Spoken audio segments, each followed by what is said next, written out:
Hey, it's Warren Kinsella for Sun Media. Thanks for tuning in.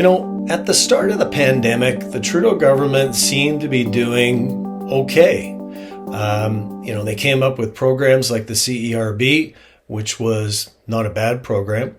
They seemed to be communicating with people on a regular basis. That wasn't bad. They seemed to be doing okay. But eventually, the Trudeau Liberals fell into some old bad habits.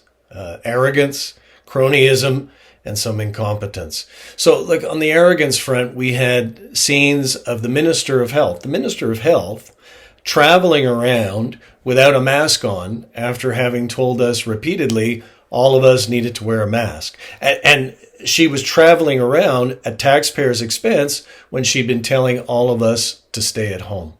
So that was a classic Trudeau government problem. Do as I say, but not as I do.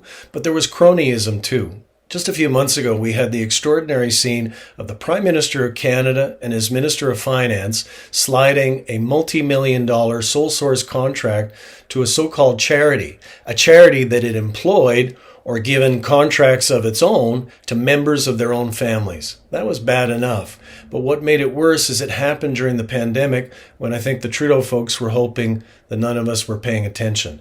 It was kind of like the sponsorship scandal, except on steroids.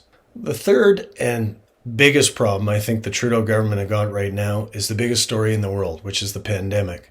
And as we're starting to see in the United States, in Germany, in Britain, our allies are going to be vaccinating millions of their citizens just this month and in the months to come. Whereas in Canada, we're being told that the general population is probably not going to be receiving the vaccination until somewhere around March or so. So that's something to be concerned about, and that's something that the Trudeau government needs to improve. Will they? Will they get their act together? We shall see in 2021. But thanks for tuning in. I'm Warren Kinsella for Sun Media. Make sure to follow us on Facebook, Twitter, and all your favorite platforms.